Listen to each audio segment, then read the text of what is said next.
This is Distraction Therapy, a podcast to explain how we get through the day. Keep calm and carry on.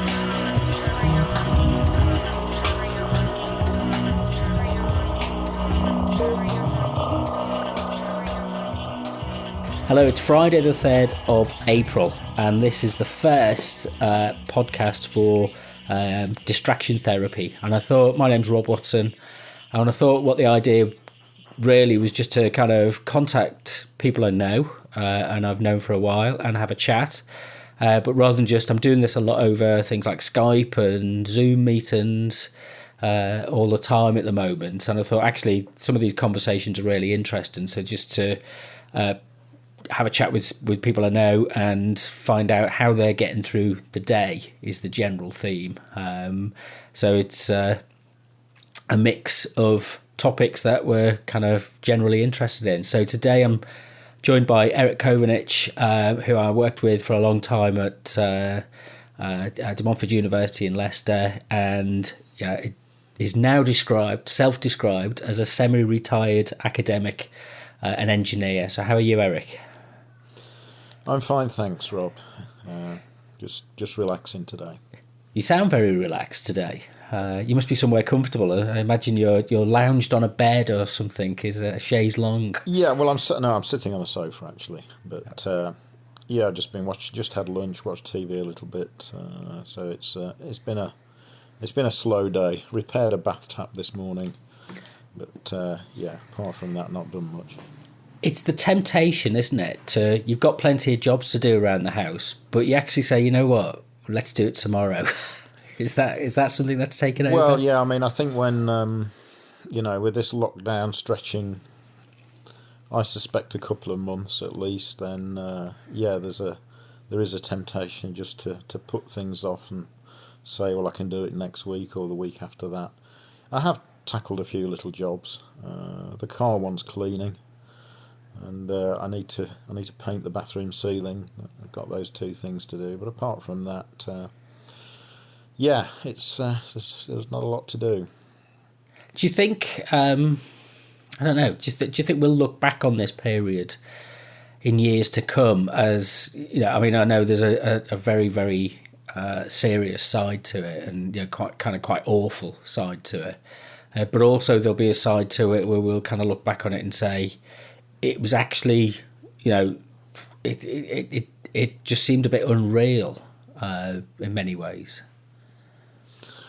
Maybe. I mean, for me, it's a little bit frustrating. As you know, I spend a fair part of the year in the Far East. I was due to be flying off around the end of the month. So the flights aren't operating, countries aren't allowing foreign citizens to cross their borders and so on. So it's certainly been a disruption for me, and I'm not really used to actually staying in for a long time and not seeing other members of the family. My wife and I go out to restaurants quite frequently. It actually turns out that I actually use non-essential businesses quite a lot. And, so I do feel, I don't know if it's unreal, but I do feel a bit trapped. I've got a reasonably high boredom threshold, and so I suppose that helps. I've watched more TV in the last week or so than I have in the previous 6 months, probably. And I've done travelling with you in the past, and you can fall asleep on an airplane, and days in hotels where there's not very much going on. So you kind of do have an ability to zone out or how do you manage that? Do you have little projects that you're working on as you're constantly going along, or now that I mean, I as you know, I spent quite a few years travelling for the university I worked at for DMU, and when you travel like that, there are lengthy periods where you basically you have nothing to do. You know, you've got a couple of hours to wait in an airport. You've got a train journey or whatever. So I'm pretty good at sort of switching off and sleeping on things like aeroplanes and buses and stuff. The mobile phone is obviously a godsend. So wherever I went in the world, I made sure I had a mobile data signal. And you know you can spend quite a few hours researching stuff, reading about stuff. So that's what I tended to do. You know, not reading the showbiz news, but learning about something, or some little project I'd got ongoing. I would sit and read about it on the phone or on the laptop, and kind of try and educate myself, learn about things I was interested in. I did a bit of language learning, a couple of different languages. Chinese, Vietnamese, Thai, and basically, you know, the mobile phone is a godsend in those kind of situations. Without it, I guess it would have been a good book, but you know, taking a few books with you is you know, they're quite heavy and bulky. So with the mobile, you've quite literally got a world of information at your fingertips. So it's a godsend in those situations. So what kind of things are you reading about and researching at the moment? What's caught your attention? Because you're quite a diligent observer, and you've learned over the years, as you just described, how to ferret around for information. That was part of both the academic process and the professional work process. So how are you applying that now? Yeah, well, basically, I kind of come from a family of engineers. My son has gone into engineering. So, you know, I tend to read about engineering-y stuff. Before I worked at the university, I worked for a while in the car industry, and I've sort of rebuilt plenty of cars and engines. I've always been interested in the automotive industry, so I'm pretty interested in things like electric vehicles. And because my son has been working in the car industry, he's, you know, we chat quite often and send messages, and he tells me what's going on, and I go off and read about stuff. And obviously it's a very, you know, the last few years have been very dynamic in terms of developments in industry and in the automotive industry. Electric vehicles coming along, and you know, that's all very high profile these days. And so they're the kind of things that I've you know, I tend to read about. A bit, I guess a lot of people would view that as being a bit nerdy, but you know, that's where I am on the spectrum, as it were. Yeah, it can't all be Instagram stories and you know, games and apps. No, I've never really been into computer games. It's you know, a friend of mine who's actually a similar age to me tried to get me involved into in one of these role playing games, Star Cities, and he said, "Oh, it's great, you know, and we can meet each other in the game and do things." And I had a look at it, but frankly, it just kind of didn't draw me in. And I'm not too interested in you know, the show. I know a lot of people like to take selfies and all this kind of stuff, but not really my scene, to be honest, Rob. So, I might, if I'm eating something particularly interesting somewhere, I might take a photo and send it to my wife, because she's very interested in food. But yeah, in terms of taking selfies of, I'm not. It's not really my thing. Not one for jumping on the self-promotion bandwagon. Not really. Not too interested in showbiz or popular culture. You know, occasionally people pop up on a TV show I think are generally seen to be famous, but I've kind of missed out somewhere because I don't recognise them. So that happens quite a lot. And you know, so you do read about these people, and I'm not always sure who they are. I tend to confine myself more to kind of technical and engineering things, I suppose. So your experience at the moment of, you live fairly close to where I live in Leicester, and at the moment, I'm quite pleased that the roads are relatively clear. Certainly on my street, there's very little traffic, and on the main roads, when I've had to go to the supermarket, it's a tenth of the usual traffic levels. Excuse me. And you mentioned electric vehicles, and there's an interest that we've had in previous conversations about sustainability. What's your kind of your experience at the moment? How does it feel to you when you look out of your window, or you go for a walk and you look at the sudden change that's happened in terms of our urban environment and the amount of motor vehicles? And do you think this is something that'll be a permanent change, or will it very quickly go back to where it was? Yeah, my gut feeling is once we're through this crisis, and I'm sure we will get through it, even if it takes a good number of months, or even if it takes up to a year, which I think is quite possible. My feeling is there will be a certain pent up demand. So a lot of things will bounce back fairly swiftly, although overall there is going to be a long term hit to the economy, which will take a few years to recover from, probably, and we'll no doubt end up paying for it through, I don't know, higher. Maybe VAT will be higher. Maybe there'll be more duty on fuels and insurance policies and all sorts of things. Who knows?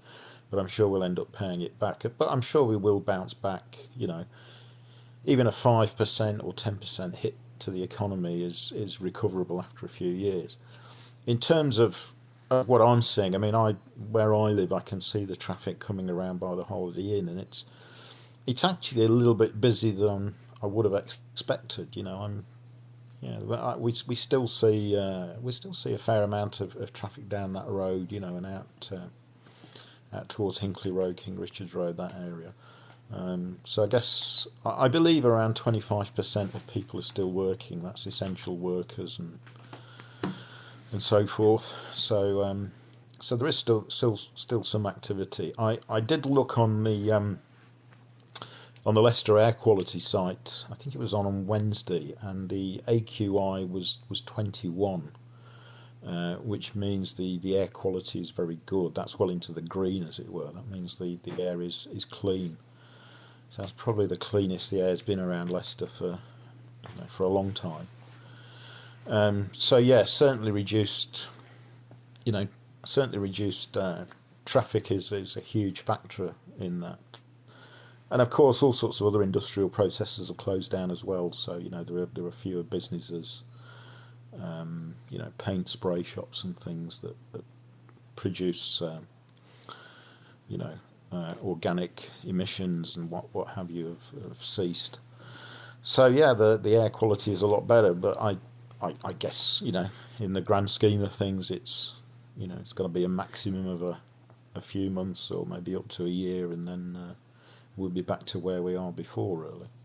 But I don't think compared to a lot of places I've been, Leicester, the air in Leicester's actually pretty clean. That was my next question. You've been to quite a few places where the air quality has been very poor. Yeah, I mean I've spent a lot of time going to various places, particularly in Africa, the Far East, and so forth. And one thing we don't appreciate in the UK is that our air quality is actually pretty good. There are plenty of people in China who are big Chinese cities who have literally never seen the sky. And for some years I've travelled to. I've worked in various places around China, but spent quite a lot of time in Nanjing. I was there in December 2017, for example. Around the end of the year, they tend to get very bad smogs in Nanjing. And a couple left an apartment near the hotel I was staying, and they were lost for 9 hours. They went out shopping, and they couldn't find their way back to their apartment for 9 hours till the police caught up with them and escorted them back.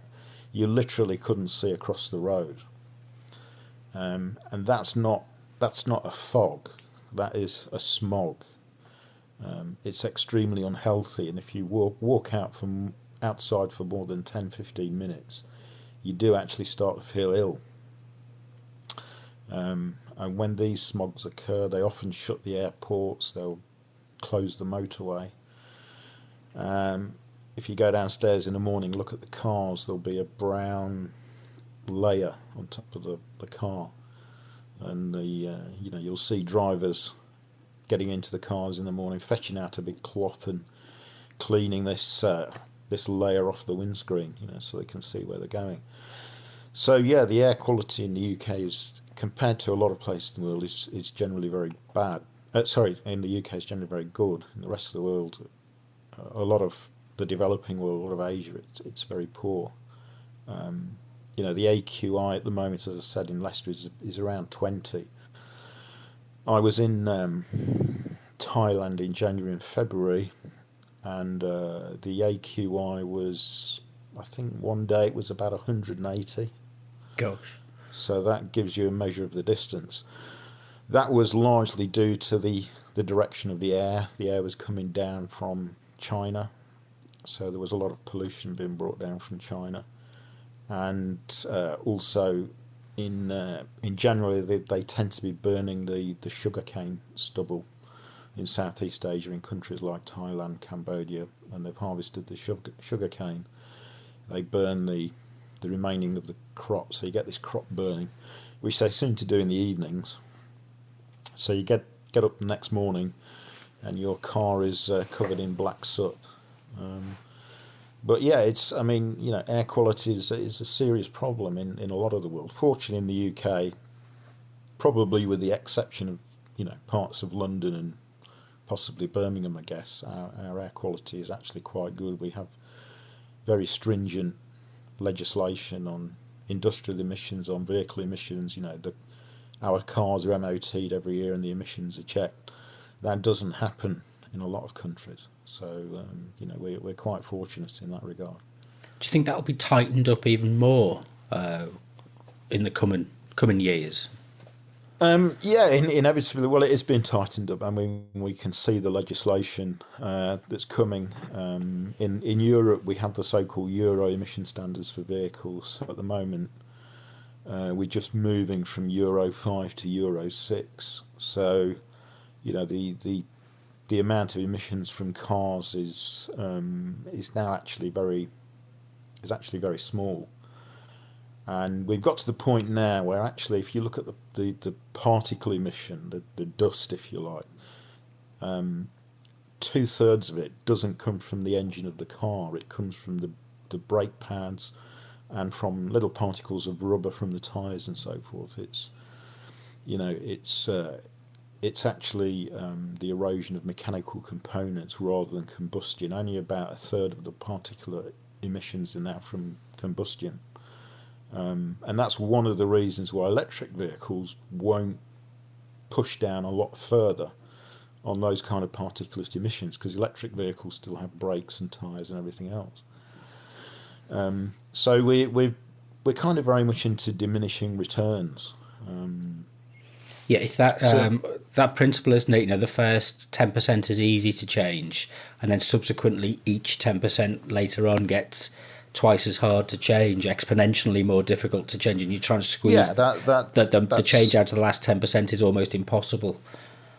Yeah, and you do have to be very careful because as you say, the first really big sort of emission control standards, that's on industry, on cars, on transportation and everything, came out in the late 1960s, around 1967, the Clean Air Act in America.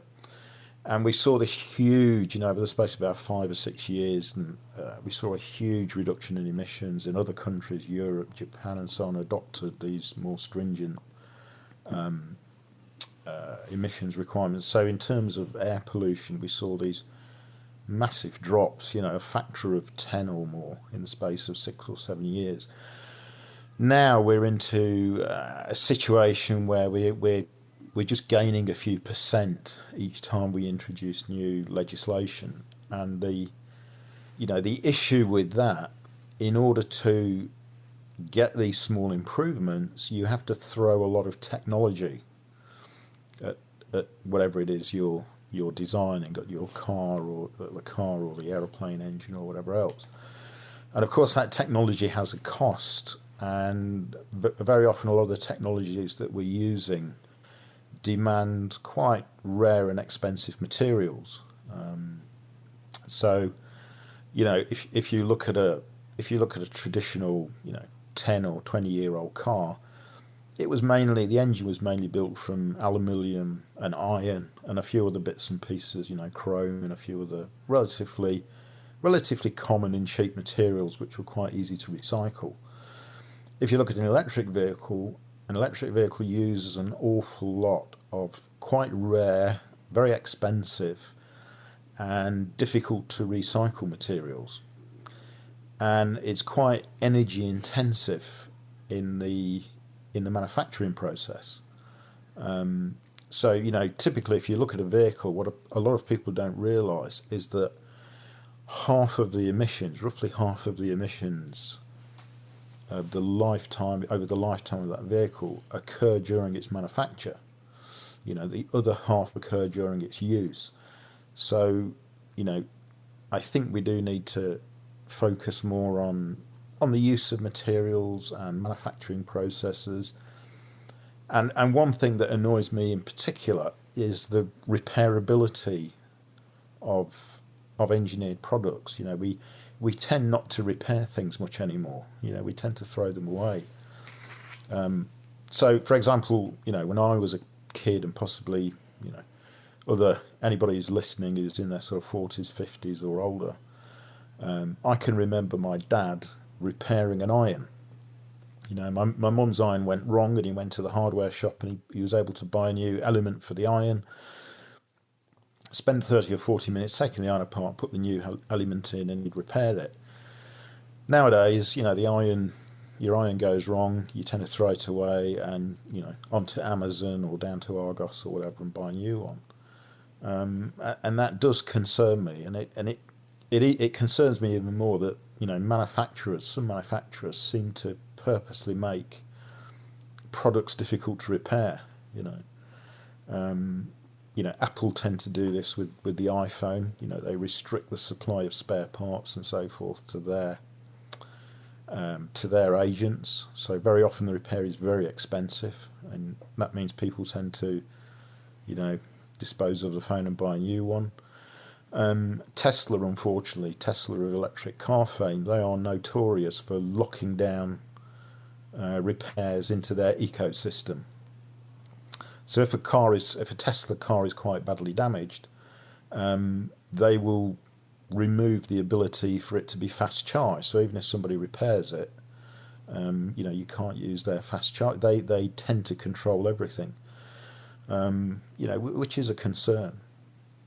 And there is a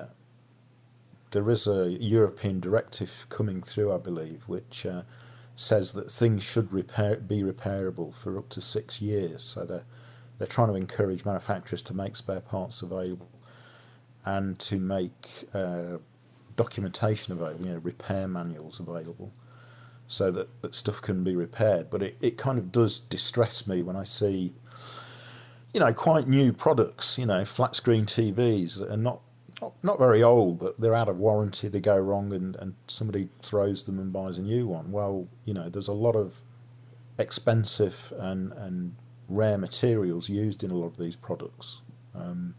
Neodymium is used in a lot of magnets. Gallium is used in which is another fairly rare and expensive element, is used in a lot of electronic products. Palladium. These are elements that I've never heard of before. Yeah, I mean, pretty much you can make a magnet from nickel and iron and so forth, but it's not very strong. So if you're a kid and you played with magnets, they would use materials like nickel and iron and so forth. But for the very strong magnets that we need, so for example, your little earbuds or high quality headphones, or the motors in electric vehicles, they require very strong magnets. And to make those magnets, we need to make alloys. An alloy is a mixture of metals, so these are quite complicated mixtures of different metals. And they generally will use what are called rare earth elements. So neodymium is commonly used to make strong magnets. But it's quite difficult. It's quite a rare element. It's quite difficult to extract. Obviously, there's a limited supply of it, and not only that, but once you've made this magnet, which is a mixture of all these different elements, it's actually quite difficult to recycle it. When the vehicle reaches the end of life, or you throw your earbuds or your headphones away, it's very difficult to extract from this magnet these separate elements. In fact, it's from an energy perspective, it's probably not worth doing it. I will be surprised if very many at all are recycled. So I think that's a big concern. If you and the problem is, if you look at an electric vehicle, something like a Tesla, there are a lot of these. There's lithium, which again is quite difficult to extract. The mining process is very environmentally harmful. Lithium only occurs in a few locations around the world, so there are monopolies on the mining of it. It's so we're using these quite rare, these quite expensive materials. Whereas if you take a 20-year-old internal combustion engine vehicle, well, the engine block was probably made of aluminium, which is an extremely abundant element. It's all over the place. The cylinder head was probably made of iron, which is another very abundant element, and it's very easy to recycle. You literally go to a scrapyard, you pull it out of the car, and you can melt it and use the metal again. So the use of these materials and the very challenging aspect of recycling them. Electronics in general are very difficult to recycle. If you look at an electronic circuit board, it's a mixture of all different kinds of materials, and to separate those is extremely difficult. So that's it's a real challenge. It kind of brings to mind, the present circumstances that we're in at the moment is a bit of a shock for, pretty much everybody, because although we might have theoretically known it was possible, to actually experience it is something different again. But there's a cost to everything, and it's where do we pay? Do we pay up front, or do we pay? So the extraction of minerals, the electric car is a good analogy for this, is that actually by promoting the use of electric cars, you could potentially be doing more damage overall, or let's say less good overall, than you would do if you stuck with a proven technology that you had at hand and worked on improving that and refining that, rather than wholesale change to a new technology which hasn't been accounted for in the whole value chain of operation. And there's that. How do we measure and think about that? What's the kind of discussions that you've read about that? I think the problem, Rob, is there's no answer to that. It's an extremely complex problem. If we look at the environment, sustainability, renewable energy, non-renewable energy, all of these things, it's like looking at a 10,000 piece jigsaw, and you've got 3 or 4 bits to look at, and Extinction Rebellion's on one piece, Greta Thunberg's on another, one of the oil companies is on another piece, but there's another 9,997 bits that you can't see. So so it's extremely difficult to kind of see the big picture, because most people, without wishing to be insulting, they're not very numerous very often. They find numbers most people find analysing data using use of numbers quite difficult, doing the maths. And what we tend to do, is we very often tend to focus on the little bit of the problem that we see. So, for example, somebody goes out and buys an electric vehicle, and they think they're doing their bit for the environment. They're charging it up overnight. It doesn't seem to be producing any emissions. Obviously they don't know about the manufacturing processes. Where is the electricity that they're using coming from? If that electricity has come from a coal-fired power station, all they've done is just move the emissions from the back of their car to the power station. So what's called the long tailpipe. Yeah, the emissions have moved from their vehicle to a power station, and in fact, because of transmission losses and so on, from the power station to the batteries in their car, they may actually have created overall more emissions. And obviously they're not seeing the emissions that are created during the manufacture of the vehicle. So, it's very, very difficult for the average person to see the big picture. And I think even though we have academics who have been working in this area for decades, even very often they don't see the big picture. Around the world now, we're building so-called solar farms, vast areas of solar panels to collect sunlight and convert it directly into electricity. But at the moment, we have no real technology to recycle those solar panels. So we build. I mean, some of these things cover vast acres. Some of them have been. I've seen them over in Thailand, sort of a 1 gigawatt, solar power farm, and we don't know what we're going to do with them really when their life expired. So things like that they're a major issue. It's very difficult to see the big picture, and you need to do a lot of analysis. Excuse me.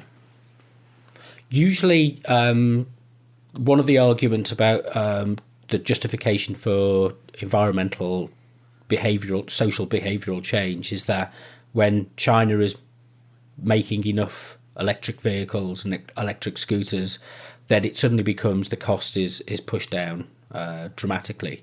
You've experienced electric motos in parts of China, in places that you visited. I mean, the immediate tangible difference, is it worth it against the, because it's kind of like a virtue option for people, isn't it? You can buy this green product, to use a label, but actually it might not be as green as it seems at first look. Yeah, I mean, it depends what the motivation is. To give you an example, in quite a few Chinese cities have banned motorcycles and motor scooters that use an internal combustion engine. They only allow electric powered scooters, electric powered motorbikes to be used.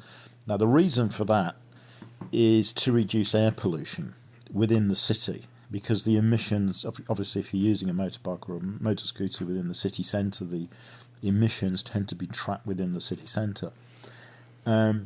You still have to generate that electricity, but the power station, the electric generating station, is normally located well outside the city. So, in that particular case, it's really a question of not reducing the emissions, it's moving them to somewhere where they're less harmful.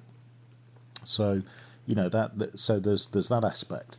And in quite a few Asian cities, I'm thinking about Bangkok, Singapore, and so forth. Most of the taxis, for example, run on liquid petroleum gas or compressed natural gas. The government gives big incentives, or in some cases legislates so that the taxis are run on those relatively clean, low emission fuels. They're still fossil fuels, but they produce less harmful emissions. So, quite a lot of the legislation now has been about improving the environment within the city, rather than actually reducing emissions overall. So that's one thing we need to think about. I mean, there are countries like Norway, for example. Electric vehicles are extremely popular in Norway. Norway produces almost all of its electricity from hydroelectric power. So there is there's no real downside to that. They've got hydroelectric power plants. The population's relatively small. They're fairly affluent. They're able to buy electric vehicles, which are relatively expensive. So, it's kind of a win-win all the way around for them. But when you have a country like China, which still produces most of its electricity from fossil fuel, the use of electric vehicles if you look at the big picture, doesn't help the environment a huge amount. It's a question of shifting emissions around rather than reducing them overall. And you have to bear in mind that I think the world population now is something like 7.5 billion, and around 40% of that population is in India and China. And then if you bring in populous countries like, Indonesia, there's about 330 million people in Indonesia, 100 million in Vietnam. So when you bring in some of these other Southeast Asian nations, you're talking about probably half the world's population living in these countries that are still, using an awful lot of fossil fuels. What we in Europe do, doesn't have a huge impact. I think that in the UK we're something like 1% of the overall emissions around the world. China opens a new coal-fired, a large coal-fired power plant every 2 weeks. That is the scale of the problem, really. So I gather over the next 25 years they're going to be building something between 300 and 500 new power plants. So really what we do in the UK and to some extent in Europe is dwarfed by what the Chinese might do. There is no solution unless the Chinese are on board with it, really, and to some extent India as well, because they're another huge generator of CO2 and various other harmful emissions. One of the things that, another thing that I think that the present circumstances has indicated as an issue is the issue of resilience. And I used to have a kind of idea in my head that resilience was as really close to stoicism. Your resilience is how you weather the storm, but it's not. It's about how adaptable you are to change, and that your ability. So a centralized. If we're all using the same model of the same approach. Is that a problem as opposed to if we're all developing local solutions? Because the factor that often a thing takes over is efficiency, and that people will say, well, actually, it's more efficient to have a global approach to this rather than a local approach to it. So Norway might have an approach that fits its circumstances, but the scale of India and China requires a very different approach. Are we prepared for thinking in those terms? Well, I think one of the interesting things we are seeing is anybody who's studied engineering, particularly manufacturing engineering, will probably have heard of something called just in time. And if you go back sort of 30, 40 years, when we were making something, whether it would be a piece of medical equipment or a car or a TV set or whatever, the manufacturer would have quite a large stock of parts to be able to manufacture the product. And most of his suppliers would probably be relatively local. But obviously when you carry stock of a product, the money is tied up in the stock. So over time, probably sort of 20 years ago, this started to get popular. We had this concept of just in time, which is if you were making something, let's say you were building a TV set, the various components would be manufactured by a supplier to you, and they would then be trucked in. They'd arrive at the assembly line just in time, literally minutes before they were assembled into the finished product. And this was a way of massively reducing stock levels. The amount of parts and product that had been manufactured and sitting in warehouses and everything was reduced to a minimum. And just in time really swept through, all of manufacturing industry, and it's got into the food industry, and well, everywhere we make something using an industrial process, whether it be pharmaceuticals or whatever.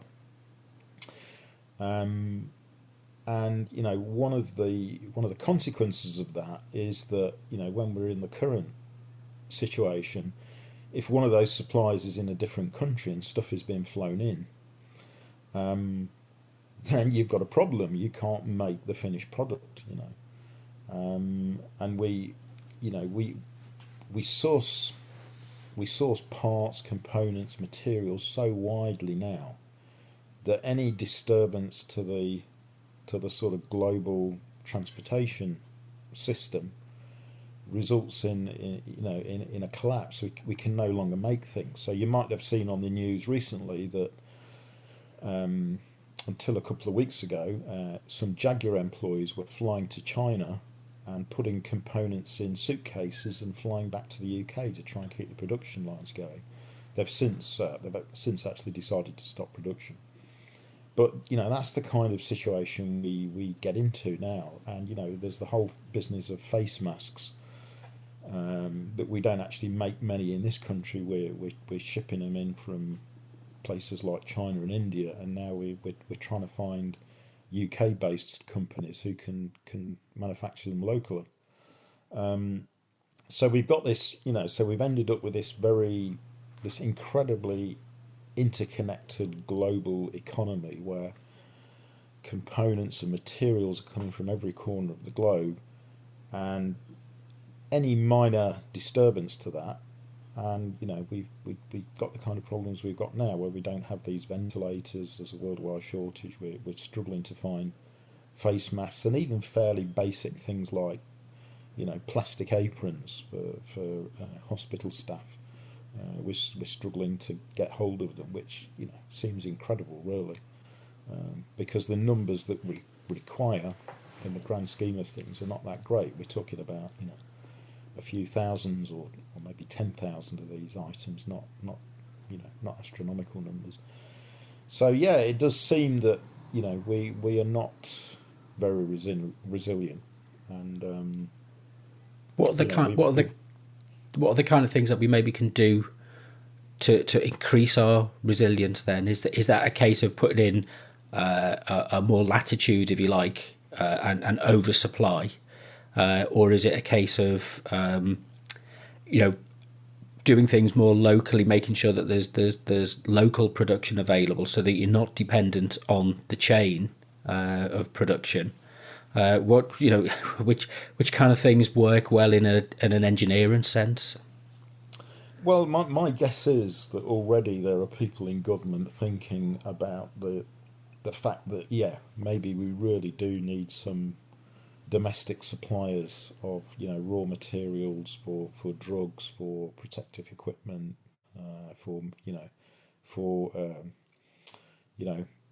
we do need biomedical engineering companies. We don't want to be buying everything from China or Germany or Japan or wherever it comes from.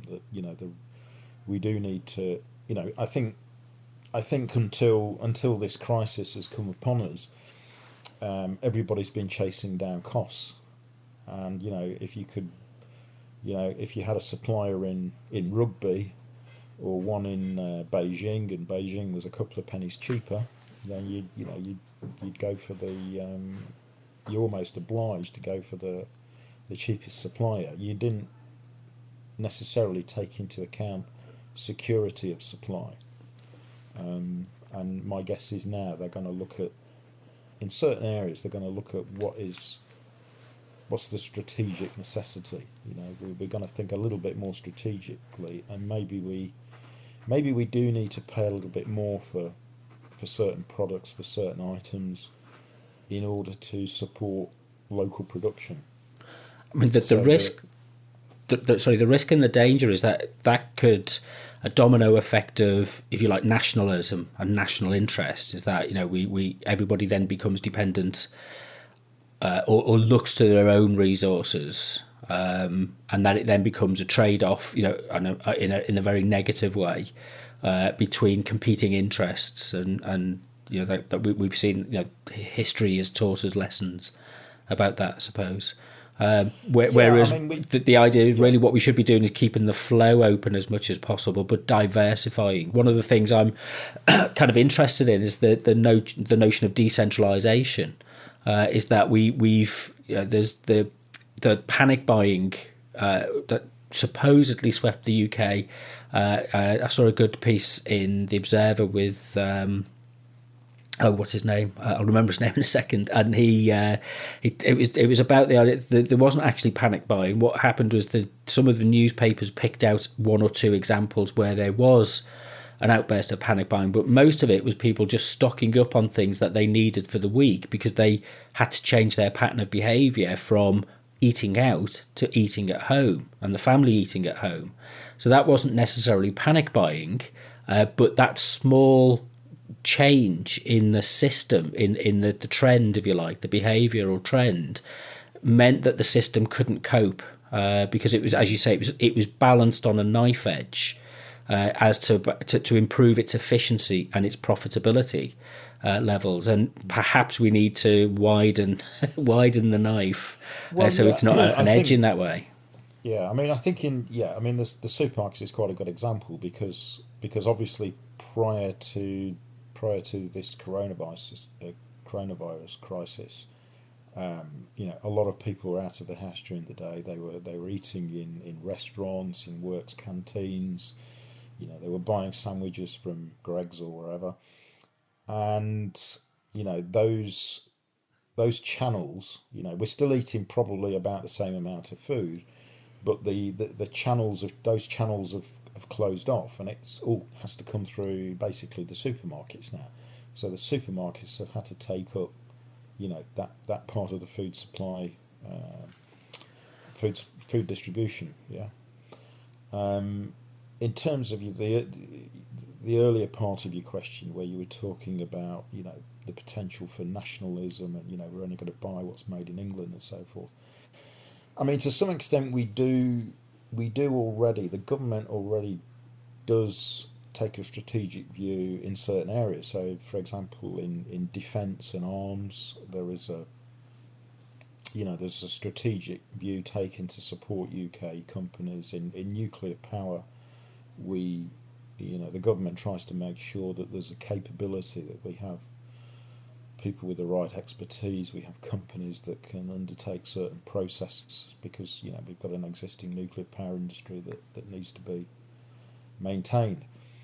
And what I'm suggesting might happen now is this might be expanded into the medical area, which is something that we didn't do before. I think there were only in the UK there was a ventilator manufacturer, I think, in Stratford-on-Avon. Quite a small company, and maybe one or two other really quite small companies. And so most of these ventilators that we used in the UK, they were imported from Germany or China or whatever.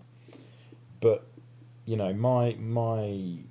my view is that actually we need more diversification. We haven't had diversification recently because we've been buying so much from China. Diversification would actually be to make more in the UK and more in Europe. And to give you an example, if you think about solid state drives that you use in your computer, your laptop, or SSDs, they use memory chips, NAND chips. Most of those NAND chips were actually manufactured around Wuhan. Wuhan was a world centre for the manufacture of these NAND chips. So while Wuhan was locked down, the manufacture of these SSDs plummeted. Because what we've tended to do is, we've allowed these kind of geographical concentrations of manufacturing expertise, and we just bring so much stuff in from China, particularly computer equipment. If you look inside your PC, you're probably going to be hard pressed to find any component that's not made in China.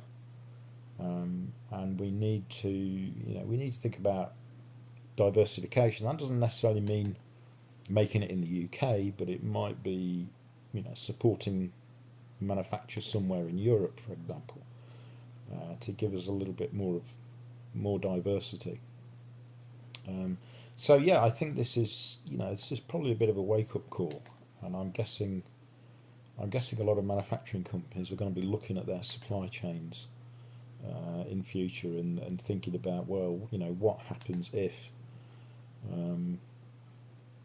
we had SARS. I think the first SARS was 2002. Then we had the MERS, the Middle Eastern one, which was, when was that? 2008 or 9 or something. So we've kind of had a couple of these things in the last 20 years. The SARS and the SARS one and the MERS didn't really get any traction. They didn't spread very much. But who knows what might come along after COVID? In 10 years' time, there might be something else that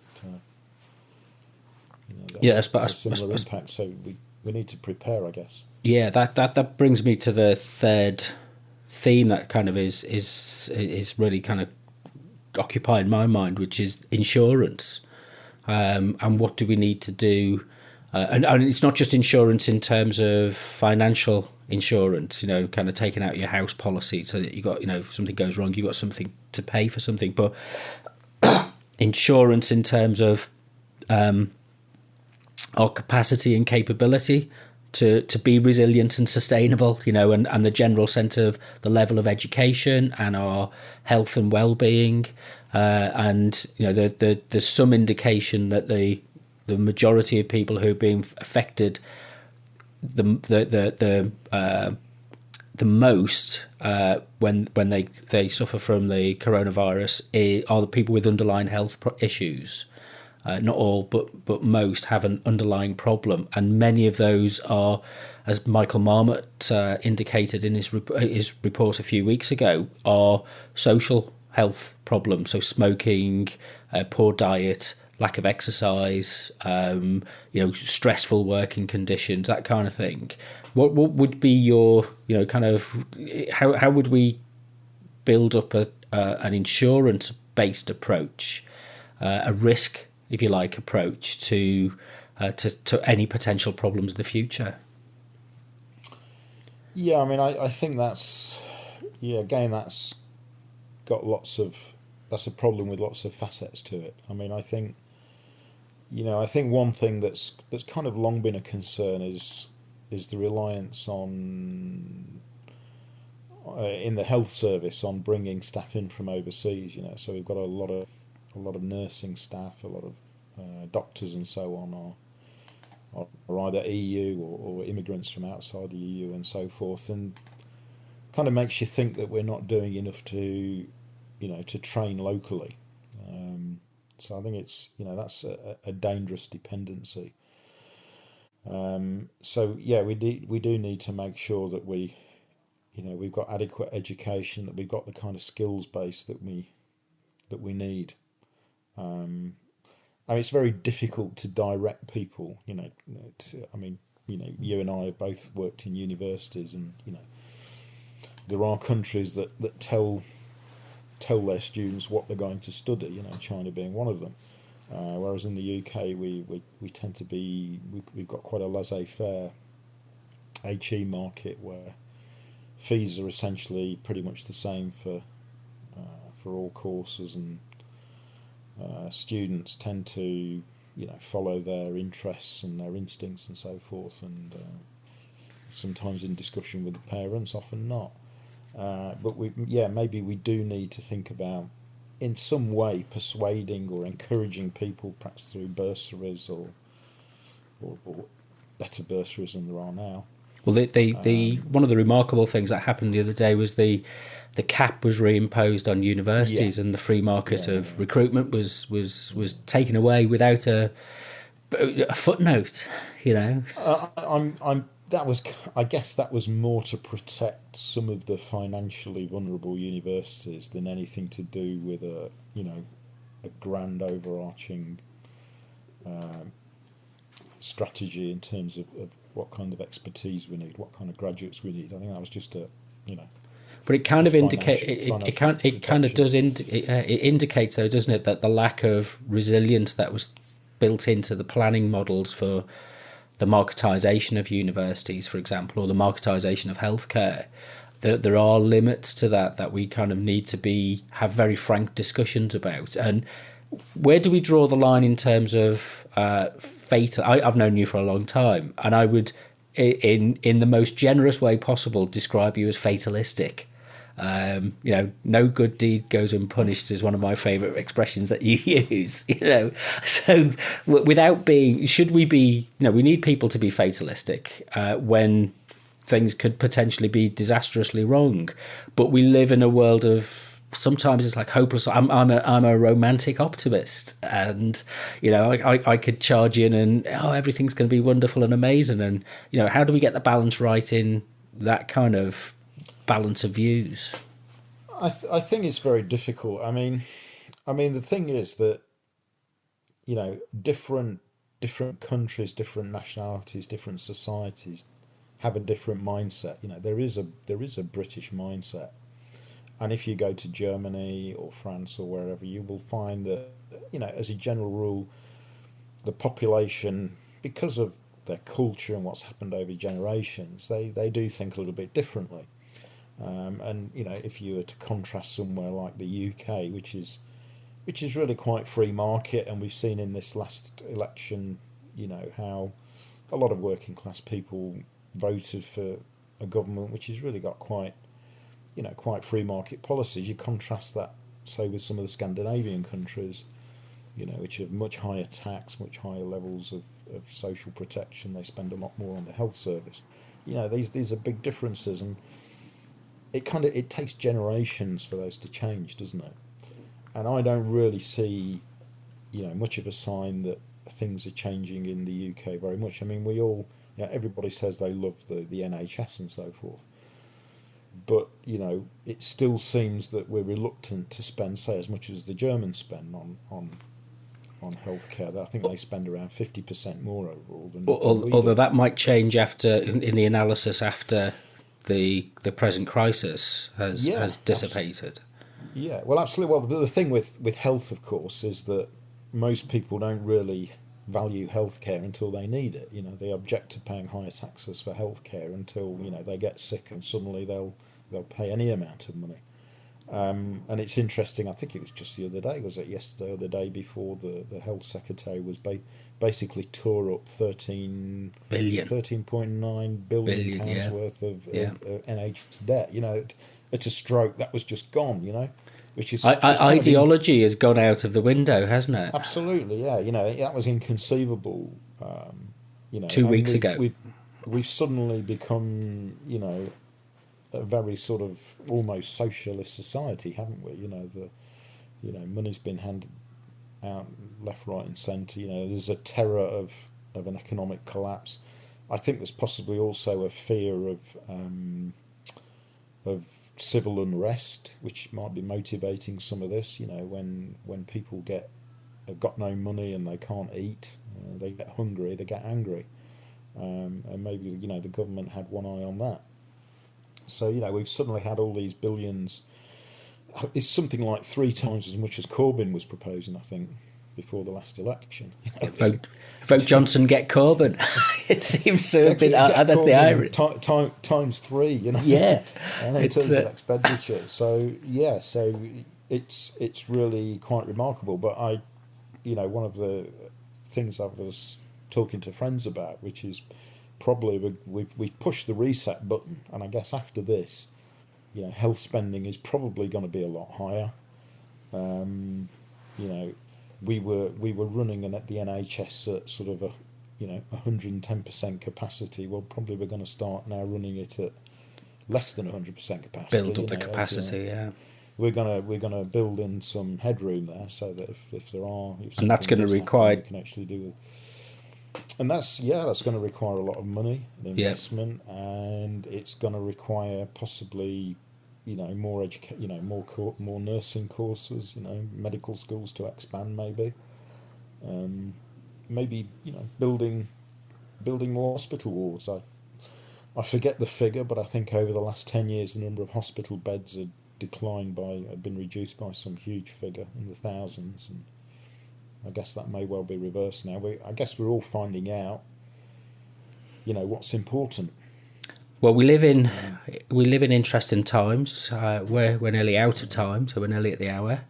It's been fascinating, and I'm sure we'll speak again soon. And just keep doing whatever you're doing to distract yourself through the day, I suppose. And hopefully, these words of advice to people might, anybody listening might help them as well. So this has been. Distraction Therapy, new podcast. I'm Rob Watson. If you want to get in touch with me, I'm on Twitter, Rob Watson Media. Rob W Media. I can't remember. Rob W Media. That's the one I use for this. But until next time, thank you very much. This is Distraction Therapy, a podcast to explain how we get through the day. Keep calm and carry on.